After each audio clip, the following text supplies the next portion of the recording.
406쪽 정도에 있습니다. 룻기 4장 1절에서 12절 말씀 이제 제가 받들어 읽겠습니다. 여러분들은 귀와 눈으로 말씀을 따라 읽어주십시오. 보아스가 성문으로 올라가서 거기 앉아 있더니 마침 보아스가 말하던 기업 물을 자가 지나가는지라. 보아스가 그에게 이르되 아무개여 이리로 와서 앉으라 하니 그가 와서 앉음에 보아스가 그 성읍 장로 10명을 청하여 이르되 당신들은 여기 앉으라 하니 그들이 앉음에 보아스가 그 기업 물을 자에게 이르되 모압 지방에서 돌아온 나오미가 우리 형제 엘리멜렉의 소유지를 팔려 함으로 내가 여기 앉은 이들과 내 백성의 장로들 앞에서 그것을 사라고 내게 말하여 알게 하려 하였노라. 만일 내가 물으려면 물으려니와 만일 내가 물으지 아니하려거든 내게 고하여 알게 하라. 내 다음은 나요 그 외에는 물을 자가 없느니라 하니 그가 이르되 내가 물으리라 하는지라. 보아스가 이르되 내가 나오미의 손에서 그 밭을 사는 날에 곧 죽은 자의 아내 모압 여인 룻에게서 사서 그 죽은 자의 기업을 그의 이름으로 세워야 할지니라 하니 그 기업 물을 자가 이르되 나는 내 기업에 손해가 있을까 하여 나를 위하여 물으지 못하노니 내가 물을 것을 내가 물으라 나는 물으지 못하겠노라 하는지라.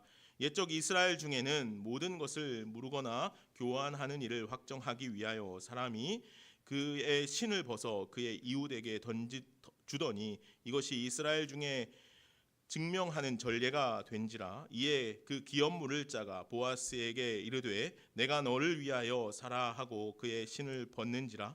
보아스가 장로들과 모든 백성에게 이르되 내가 엘리멜렉과 기럨과 말론에게 있던 모든 것을 나오미의 손에서 산 일에 너희가 오늘 증인이 되었고 또 말론의 아들 모압 여인 룻을 사서 나의 아내로 맞이하고 그 죽은 자의 기업을 그의 이름으로 세워 그의 이름이 그의 형제 중과 그곳 성문에서 끊어지지 아니하게 하매 너희가 오늘 증인이 되었느니라 하니 성문에 있는 모든 백성과 장로들이 이르되 우리가 증인이 되나니 여호와께서 내 집에 들어가는 여인으로 이스라엘의 집을 세운 라헬과 레아 두 사람과 같게 하시고 내가 에브랏에서 유력하고 베들레헴에서 유명하게 하시기를 원하며 여호와께서 이 젊은 여자로 말미암아 내게 상속자를 주사 내 집이 다말이 유다에게 낳아준 베레스의 집과 같게 하시기를 원하노라 하니라. 아멘. 하나님의 말씀입니다. 오늘은 김춘수 시인의 꽃이라는 우리가 잘 아는 시로 말씀을 시작해 보겠습니다. 내가 그의 이름을 불러주기 전에는 그는 다만 하나의 몸짓에 지나지 않았다. 내가 그의 이름을 불러주었을 때 그는 나에게로 와서 꽃이 되었다. 내가 그의 이름을 불러준 것처럼 나의 이 빛깔과 향기에 알맞은 누가 나의 이름을 불러다오. 그에게로 가서 나도 그의 꽃이 되고 싶다. 우리들은 모두 무엇이 되고 싶다.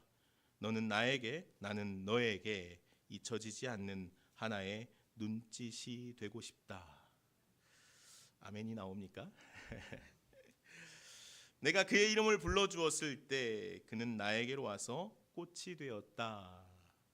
주님께서 우리의 이름을 불러주실 때 우리는 꽃이 됩니다. 꽃이 되는 은혜를 날마다 누리시기를 바랍니다. 오늘 본문 가운데에도 그렇게 꽃이 되는 은혜를 누린 한 사람을 만납니다.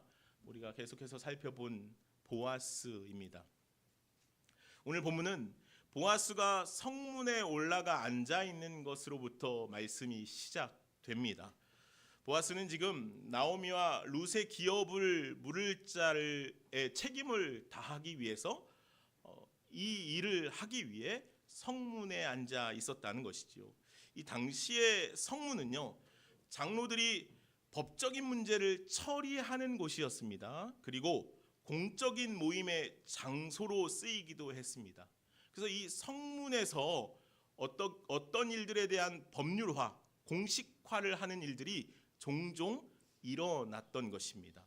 그래서 아마도 오늘 보아스는 이 성문에서 이 베들레헴에 있는 모든 사람들에게 자신이 행할 일을 공식화하기를 원했던 것 같습니다. 그래서 오늘 보아스는 성문에 올라가 앉아 기다립니다.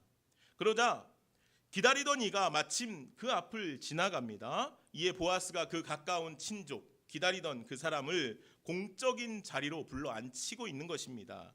그런데 재밌는 것은 오늘 보아스가 그를 부를 때 이렇게 부릅니다. 아무개요, 아무개요. 오늘 보아스가 아무개요라고 부르지는 않았을 것 같아요. 오늘 룻기의 저자는 그저 이 사람을 아무개라고 표현하고 있는 것입니다. 이 사람의 이름을 기록하고 싶지 않았던 것 같아요. 그냥 아무개요라고 말하고 있는 것이죠. 룻기의 저자는 오늘 이 사람을 아무개라고 그냥 무명의 이름으로 남겨두고 있는 것입니다. 보아스는 장로를 10사람을 청합니다. 그리고 장로들을 증인으로 두고 보아스는 기업 물을 것에 대한 법적인 절차를 시작해 갑니다. 오늘 3절과 4절의 말씀처럼 보아스가 이제 이 아무개에게 설명하기 시작합니다. 간단하게 말하면 이렇습니다. 그대가 나오미의 가정의 기업을 물을 제1순위자인데 만일 그대가 원치 않으면 제2순위인 내가 그 일을 하겠다라는 것입니다. 그런데 그 아무개가 이 보아스의 이야기를 듣더니 자기가 그 기업을 물으겠다, 얻겠다, 취하겠다라고 그렇게 말하는 것입니다.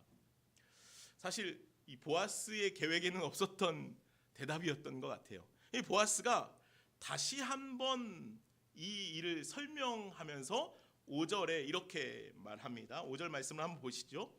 보아스가 이르되 내가 나오미의 손에서 그의 밭을 사는 날에 곧 죽은 자의 아내 모압 여인 루다에게서 사서 그의 죽은 자의 기업을 그의 이름으로 세워야 할지니라. 그렇게 이야기해요. 이제 좀 말씀이 조금 복잡해요. 무슨 얘기인가? 이 보아스가 아무개에게 설명을 다 했어요. 당신이 기업 물을 1순위인데 기업을 물을 거예요, 안 물을 거예요? 안 물으면 내가 물을게요. 했더니 이 아무개가 그럼 내가 물을게요 라고 말해요. 근데 이 아무개는 여기까지만 얘기를 들었던 거예요. 3절 말씀에 보면 보아스가 그 기업 물을 자에게 이르되 모압 지방에서 돌아온 나오미가 우리 형제 엘리멜렉의 소유지를 팔려 함으로 내가 이것을 사겠느냐 얻겠느냐 네가 1순위니까 그랬던 거예요. 그랬더니 이 아무개가 생각해 봤더니 엘리멜렉은 죽었고 나오미는 나이가 많으니 이 소유지를 내가 사면 내 것이 되겠구나 했던 생각을 했던 것 같아요. 그래서 그것을 얻겠다, 물겠다, 기업을 물겠다. 이것은 기업을 이어가겠다라는 말이에요. 그렇게 대답을 한 거예요. 그런데 보아스가 다시 한번 설명해 줘요. 자세하게. 오늘 5절에 있는 말씀이 다시 설명해 준 내용이었어요.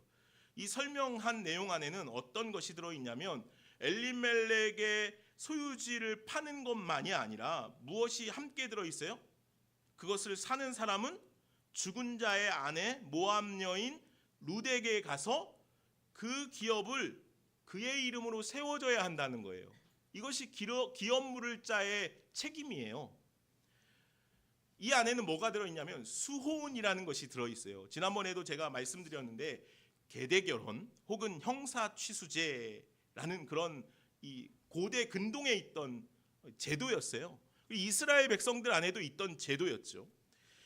이 수혼이라는 것은 무엇이냐면 남편이 자식이 없이 사망했을 때 그 미망인 과부의 가까운 친족과 결혼해서 그 미망인에게 그 과부에게 자녀를 낳아주는 제도예요.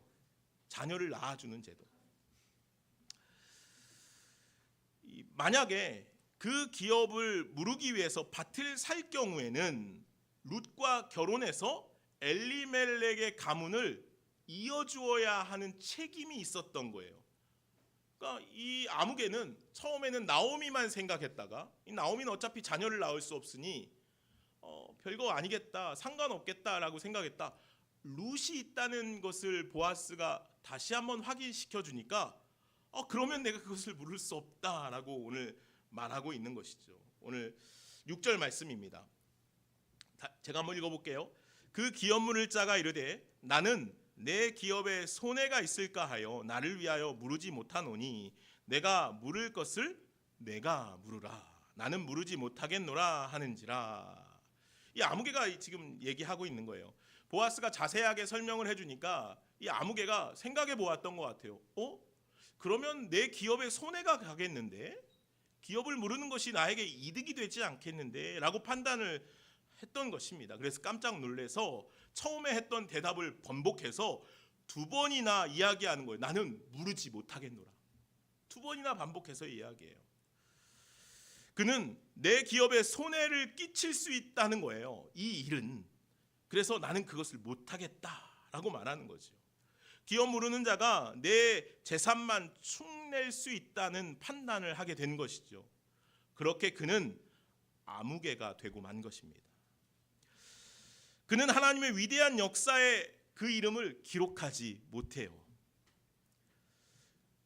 그리고 이에 아무개는 당시의 습관에 따라서, 관습에 따라서 신을 벗는 것으로 기업 무르는 권리를 보아스에게 넘겨주는 법의 절차를 밟습니다. 그리고 보아스는 장로들과 온 마을 사람들 앞에서 자신이 롯과 나오미의 기업을 물을 자가 되겠다라고 이렇게 선언하고 있는 거예요. 여기까지 여러분들 이해되셨습니까? 네.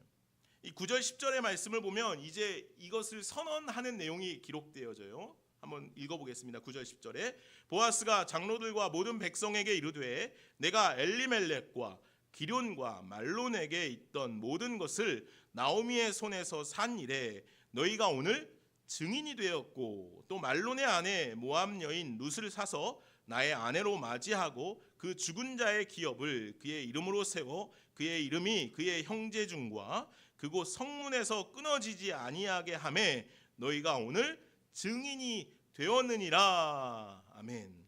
이 지금 보아스가 선포한 거예요. 보아스는 2 여인을 위해서 그 기업을 무르겠다라고 자청하죠.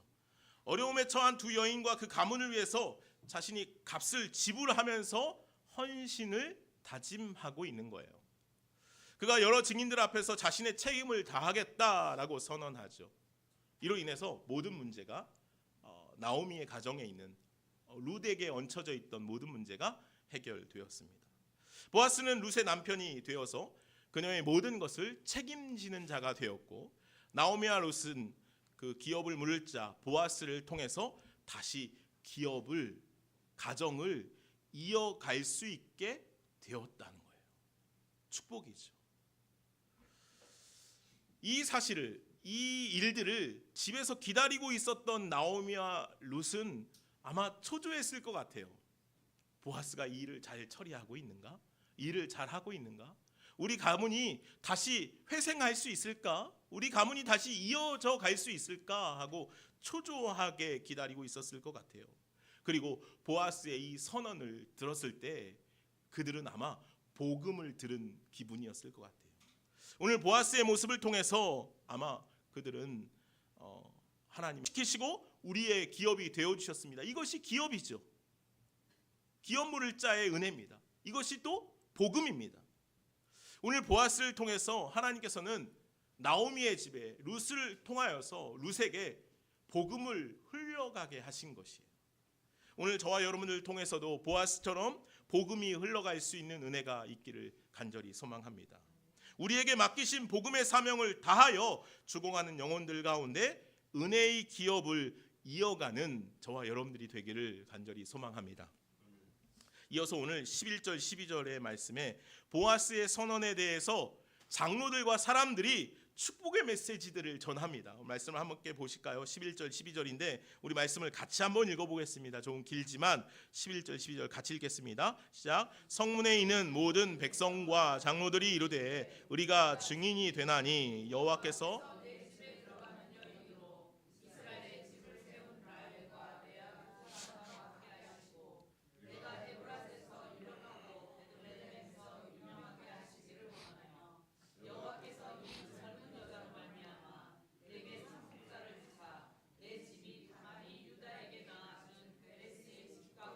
시기를 원하노라 하니라. 아멘. 사람들이 이제 보아스를 축복해 주는 거예요. 그런데 이 축복의 내용이 3가지예요. 먼저 보면 이렇습니다. 첫째는 하나님이 보아스의 아내 룻을 라헬과 레아 같이 되게 하시기를 원한대요. 이 무슨 얘기입니까? 라헬과 레아는 누굽니까? 여러분, 야곱의 아내들이죠.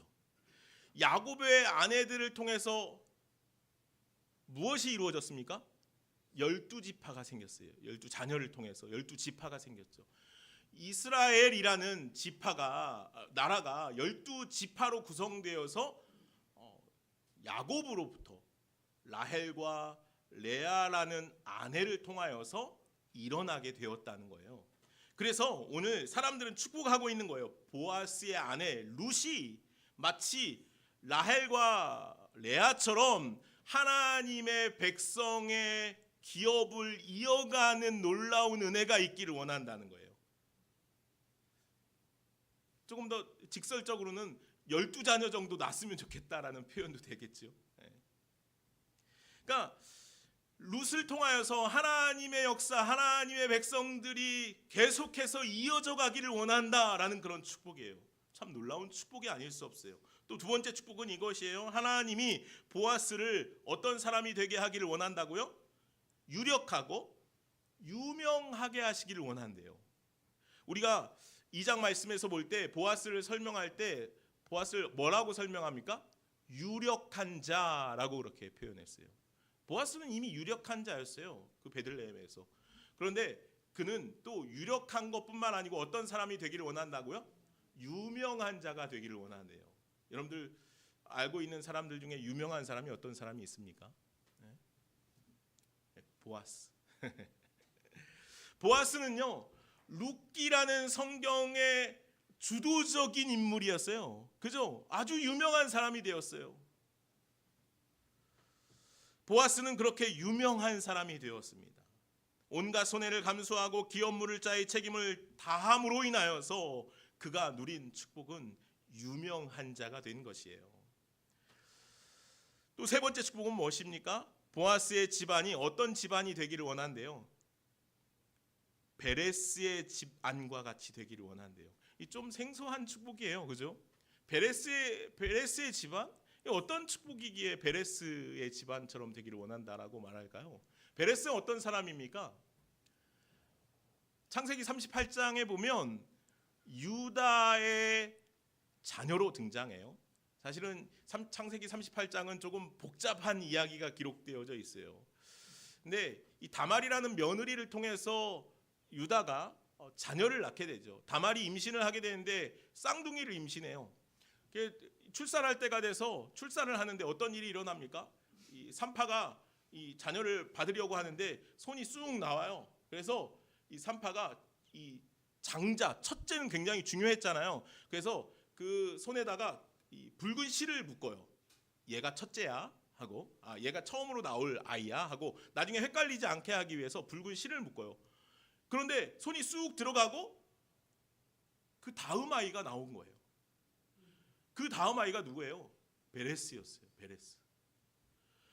이 성경은 그래도 그 처음 나온 자녀를 첫째라고 기록하고 있기는 하지만 베레스, 이 베레스의 축복은 무엇입니까? 베레스라는 뜻은 터트리다, 뒤집다, 역전하다, 뭐 이런 의미를 가지고 있어요. 회복하다 이런 의미를 가지고 있어요.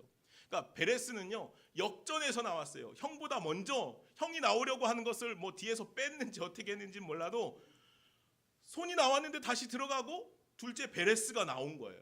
역전에서 나왔다는 거죠. 이 베레스의 가정은 어떤 가정입니까? 축복의 가정이라는 거예요. 역전의 가정이라는 거예요. 회복의 가정이라는 거예요. 그래서 오늘 룻의 가정, 나오미의 가정은 멈춘 가정이 되었어요. 깨진 가정이 되었어요. 상한 가정이 되었어요. 더 이상 전진할 수 없는 가정이 되었어요. 어떻게 할 수 없는 가정이 되었어요. 그런데 보아스를 통해서 그것이 회복되는 은혜가 일어나게 되었다는 것이죠. 그리고 사람들은 이제 축복하고 있는 거예요. 이 가정이 베레스의 가정처럼 역전하는 가정이 되었으면 좋겠다. 승리하는 가정이 되었으면 좋겠다. 회복되는 가정이 되었으면 좋겠다 하고 그들을 베레스의 가정이 되었으면 좋겠다라고 축복하고 있는 것이죠. 사랑하는 여러분, 오늘 우리 가정이 그런 축복의 가정들이 되었으면 좋겠습니다. 베레스의 은혜가 오늘 저와 여러분들의 삶 가운데, 우리 가정 가운데 날마다 일어날 수 있기를 간절히 소망합니다. 오늘 본문에 나오는 이 두 사람을 다시 한번 좀 생각해 봤으면 좋겠어요. 누굽니까? 보아스와 아무개입니다. 보아스와 아무개. 한 사람은 자기의 이익을 우선적으로 생각했습니다. 하나님의 말씀을 듣고는 그것이 내게 유익이 있을까 없을까를 먼저 생각했죠. 계산했습니다. 그리고 자신의 재산에 손해가 생길 것을 알고 그 책임을 회피합니다. 그에게는 자신의 가난한 친족에 대한 동정심이나 연민이 없었습니다. 또한 더 나아가서 하나님의 말씀이었던 기업 물을 자의 책임도 그에게는 가지지 않았습니다. 그는 가지지 않았습니다. 그는 분명 어떤 사람이었습니까? 나오미의 가정에 기업 물을 자의 1순위였습니다. 자신에게 주어진 책임과 사명이 있었다는 거예요. 그렇죠? 그러나 그는 자신의 기업에 손해가 생길 것이라는 판단을 했습니다. 계산을 했습니다. 그래서 그는 그 일을 거절합니다. 나는 기업을 물을 수 없겠노라. 사실요, 신명기 25장 말씀을 보면 기업 물을 자에 대한 이야기가 기록되는데 이것은 내가 판단하고 말고의 문제가 아니에요. 하나님의 명령이에요. 하나님의 말씀이었다고요. 말씀을 한번 볼까요? 우리 앞으로 넘어가서 신명기 25장 말씀을 한번 찾아보시죠. 신명기 25장 5절부터 10절 말씀인데 한번 보시겠습니다.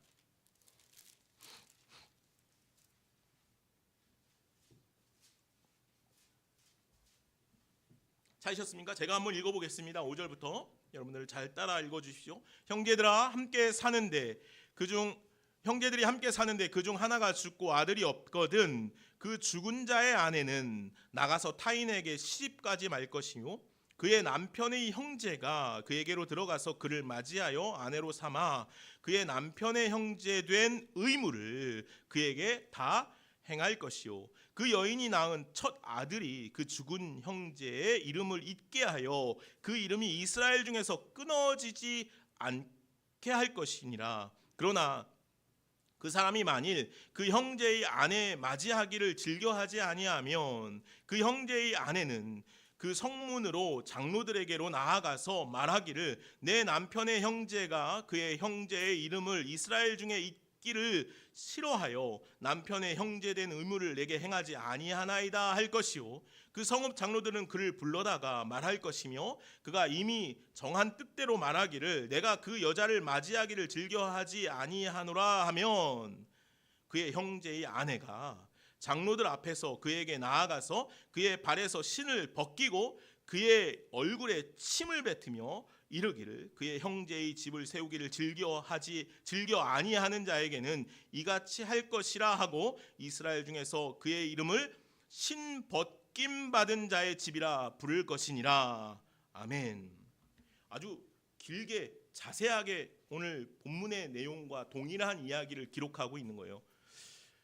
이 신벗긴 자의 집은 어떤 집이냐면요, 부끄러운 집이 되는 거예요. 사실은 부끄러워야 하는 집이에요. 이 하나님의 말씀은 사실 어떻게 진행되어야 하냐면 이 미망인이 그 기업을 물을 자에게 찾아가서 내 기업을 이어줘라 했을 때 그가 거절하면 장로들에게 가서 말하고 장로들이 그를 불러다가 다시 한번 권면했을 때 그래도 싫다고 하면 이 미망인이, 이 여인이 그 사람에게 가서 신을 벗기고 그 사람에게 뭐까지 합니까? 침을 뱉는 거예요. 굉장히 모멸적인 행동을 해야 되고 당해야 했던 거예요. 그러니까 하나님의 말씀을 거절하고 하나님의 말씀을 따르기를 싫어하는 자에게 그같이 하라는 거예요. 그리고 그 사람의 집을 뭐라고 칭합니까? 신벗김 받은 자의 집이라고. 편말로 써놓진 않아도 그 사람의 집은 그런 집이 되는 거예요.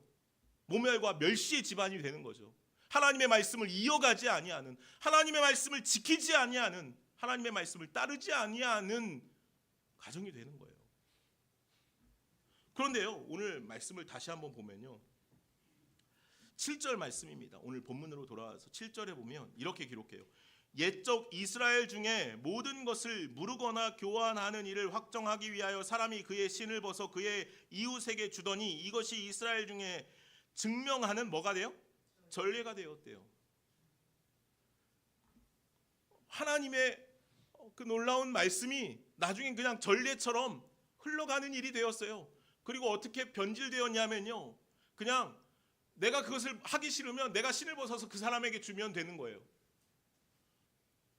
하나님의 말씀을 따르지 않고 지키지 않는 자에게 그 어떤 모멸감이나 책임감이 없어도 돼요. 이 시대는 어떤 시대였어요? 사사기 시대. 하나님의 말씀보다 자기 의대로, 자기 주관대로 행하던 시대예요. 그래서 오늘 하나님의 말씀이 잘 실행되지 않는 시대였어요. 하나님의 말씀이 가벼웠어요. 오늘 말씀 안 해도 당시에 사람들은 그렇게 여겼던 거예요. 내가 굳이 그 가문을 이어줄 필요가 있나? 나에게 득이 되면 하고 득이 되지 않으면 하지 않고. 하지만 오늘 보아스는 달랐습니다. 우리가 지금까지 룻기를 읽어오면서 알 수 있듯이 보아스는 계속해서 어떤 사람이었습니까? 하나님의 은혜를 흘려보내는 사람이었어요. 하나님의 축복을 전하는 사람이었죠. 그리고 그는 기업물자로서의 책임을 기꺼이 받아들입니다. 그래서 희생적으로 자신의 책임을 감당했지요. 값을 지불하고 밭을 사서 엘리멜렉 가문의 유산을 남게 했고, 모압 여인 룻을 맡아서 기업을 이어갈 수 있도록 애썼습니다.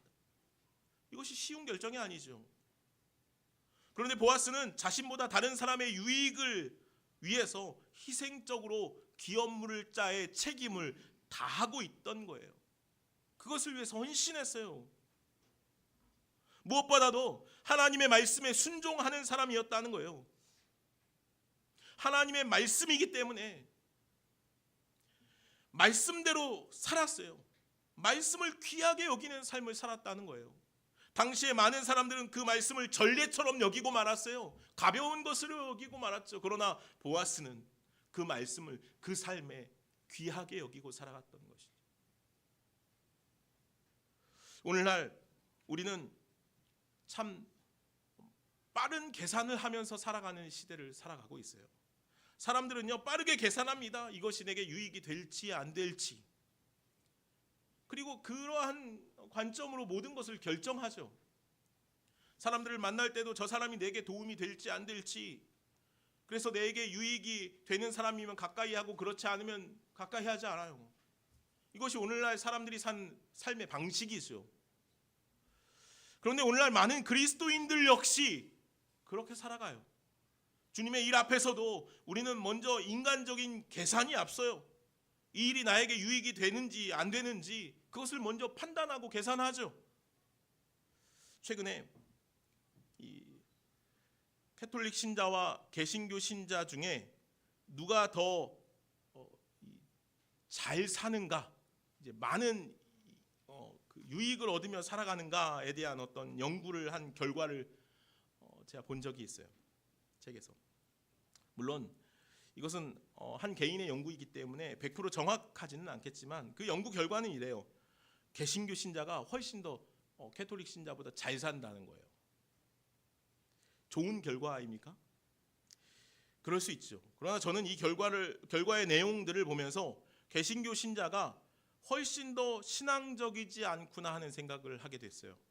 개신교 신자들, 크리스천들은 어떤 일을 할 때 더 유익이 되는 일에 힘을 쏟는다는 거예요. 자신에게 유익이 되는 일에 더 많은 신앙적 에너지를 쏟아요. 하나님의 말씀에 초점을 두기보단 이것이 유익이 되는가 안 되는가, 즐거움이 있는가 없는가에 더 에너지를 쏟아요. 그래서 그것을 마치 신앙화해서 살아간다는 거예요. 그래서 우리는 때로 하나님의 역사의 현장으로 들어가는 일에 어려움을 겪을 때가 있다는 거예요. 왜요? 그것을 내가 판단하기 때문에. 말씀인데도 내 삶을 거쳐서 판단하기 때문이라는 거예요. 주님의 일을 할 때 재정적인 어려움을 겪게 되거나 어떤 불편함이 생기거나 불이익을 감수해야 될 때 우리는 너무도 쉽게 그 일을 포기한다는 거예요.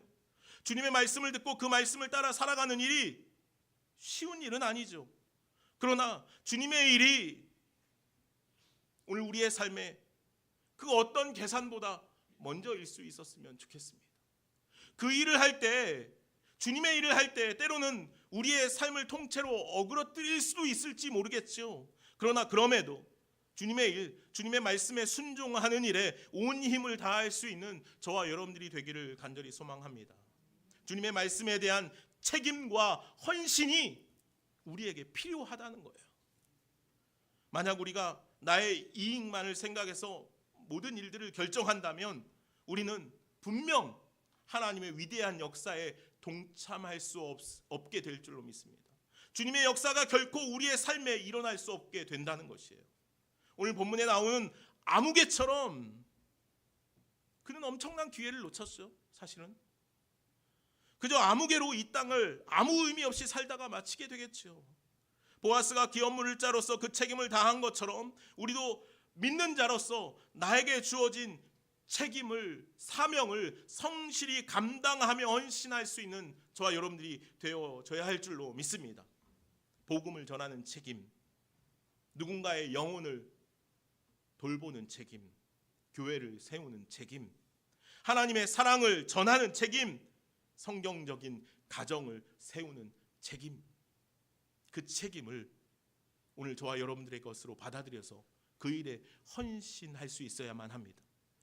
그저 내 이익과 내 성공만을 위해 사는 것이 아니라, 더 좋은 어떤 것을 가지기 위해 사는 것이 아니라 하나님의 위대한 역사를 위해서 내게 주어진 책임을 다하며 살아가는 저와 여러분들이 되어져야 할 줄로 믿습니다. 오늘 본문의 두 사람을 다시 한번 생각해 보면 둘 중 한 사람은 그 이름이 잊혀졌죠. 아니, 기록되지 않습니다. 아무개라고 기록돼요. 하지만 한 사람은 그 이름이 남습니다. 보아스의 이름은 영원히 남았습니다. 그의 이름은, 그가 한 일은 하나님의 말씀인 성경에 기록되어 하나님의 구원의 역사에 영원토록 기록되었다는 것이죠. 참 놀랍지 않습니까? 빌립보서 4장 3절 말씀에 이런 말씀이 기록되어 있습니다. 또 참으로 나와 멍에를 같이 한 내게 구하노니 복음에 나와 함께 힘쓰던 저 여인들을 돕고 또한 글레멘드와 그 외에 나의 동역자들을 도우라. 그 이름들이 생명책에 있느니라. 아멘. 요한계시록 3장 5절에 또 이런 말씀도 기록됩니다. 이기는 자는 이와 같이 흰 옷을 입을 것이요 내가 그 이름을 생명책에서 결코 지우지 아니하리라. 계시록 21장 27절에 또 이렇게 말씀하죠. 무엇이든지 속된 것이나 가증한 일 또는 거짓말하는 자는 결코 그리로 들어가지 못하되 오직 어린 양의 생명책에 기록된 자들만 들어가리라. 아멘. 사랑하는 여러분, 오늘 우리의 이름이 하나님의 은혜 안에 기록되어질 수 있기를 간절히 소망합니다. 오늘 저와 여러분들의 이름이 이 땅에 남겨지는 것이 아니라 하나님의 생명책에 기록되어질 수 있기를 간절히 소망합니다. 사실 이 땅은요, 아무개처럼 살아갈 때 유명해질 것 같아요. 실속 있고 계산이 빠르게 해서 살아가야 이 땅에서 이름을 남기는 것 같아요. 아무개처럼 살아가야 세상에서 사람들이 높이 평가해요. 유명한 사람이 되는 것 같아요. 그러나 오늘 우리가 암송구절에서 같이 읽은 말씀처럼 무명한 자 같으나 유명한 자는 바로 예수 그리스도 안에 있는 자들인 줄로 믿습니다. 하나님의 말씀 안에 기록되어져 있는 자들이 유명한 자가 된다는 것이에요. 누가복음 16장 말씀해 보면요, 예수님께서 부자와 거지 나사로에 대한 이야기를 하셔요. 예수님의 초점은 어디에 있습니까? 거지 나사로에게 있어요. 그리고 성경은 이렇게 기록해요. 부자의 이름을 말하지 않아요. 그저 부자래요. 그 사람은요, 부자래요. 세상에서 부유하게 살아갔던 사람이에요. 당시에 그 지역에 있던 사람들은 그 부자의 이름을 알 수 있었을지 몰라요. 그러나 주님은 그 사람의 이름을 몰라요. 그 사람의 이름을 부르지 않아요. 그러나 거지 나사로는요, 그는 거지같이 살았어요. 사람들이 볼 때요, 그는 거지였어요. 연약한 사람이었어요. 그러나 주님께서는요, 그 사람의 이름을 불러요. 뭐라고 부릅니까? 나사로야. 사랑하는 여러분, 오늘 우리가 이 땅에서 이름이 불려지는 것이 아니라 예수 그리스도께, 주님께로 이름이 불려질 수 있는 저와 여러분들이 되어질 수 있기를 간절히 소망합니다. 생명책에 이름이 기록되어질 수 있는, 보아스처럼 하나님의 말씀에 순종하고 하나님의 말씀을 가볍게 여기지 아니함으로 말미암아 무명한 자 같으나 유명한 자로 생명책에 기록된 놀라운 은혜의 삶을 살아갈 수 있는 저와 여러분들이 되기를 간절히 소망합니다. 기도하겠습니다.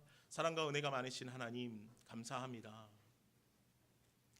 오늘 보아스가 자신에게 주어진 책임과 헌신에 순종하며 살았습니다. 하나님의 말씀을 가볍게 여기지 아니하고 자신에게 주어진 사명을 온 힘을 다해서 감당했습니다. 그렇게 책임 있는 삶을 살았습니다. 그렇게 주님께서 말씀하신 주님의 말씀에 온 힘을 다해 헌신했습니다. 주님, 그럴 때 그의 이름이 생명책에 기록된 줄로 믿습니다. 주님께서 그의 이름을 부르시는 줄로 믿습니다. 주님, 오늘 우리들의 이름이 주님께로 불려질 수 있는, 그래서 아름다운 꽃이 되어 주님께로 나아갈 수 있는 우리 모두가 되게 하여 주옵소서. 감사하며 예수님의 이름으로 기도하옵나이다. 아멘. 말씀을 기억하면서 함께 찬양하실까요? 나를 지으신 주님, 우리 함께 같이 찬양하시겠습니다.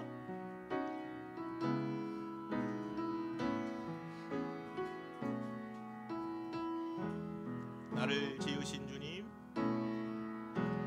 나를 지으신 주님, 내 안에 계셔, 내 안에 계셔.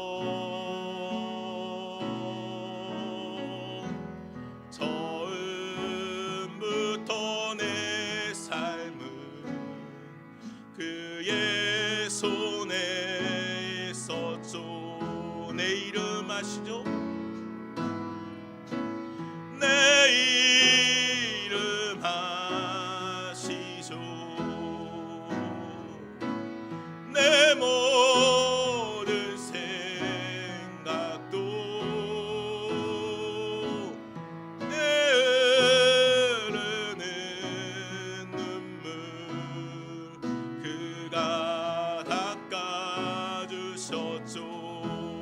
아멘. 그는 내 아버지, 그는 내 아버지, 난 그의 소유, 난 그의 소유. 내가 어딜 가든지,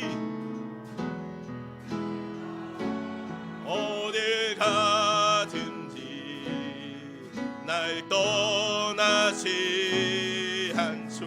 아멘. 내 이름 아시죠? 내 이름 아시죠? 내 모든 생각도 아바라 부를 때, 아바라 부를 때 그가 들으시죠. 나를 지으신 주님, 나를 지으신 주님, 우리 자리에서 일어나서 함께 찬양하실까요? 내 안에 계셔. 처음부터 내 삶은, 처음부터 내 삶 그의 손에 있었습니다. 그의 손에 있었죠. 아멘. 내 이름 아시죠? 내 이름 아시죠? 내 모든 생각도, 내 모든 생각도 내 흐르는 눈물, 내 흐르는 눈물 그가 닦아주셨죠. 내 이름 아시죠? 내 이름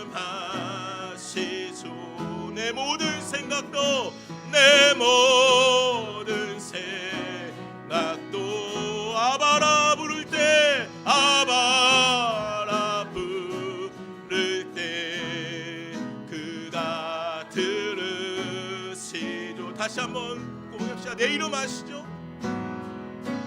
내 이름 아시죠?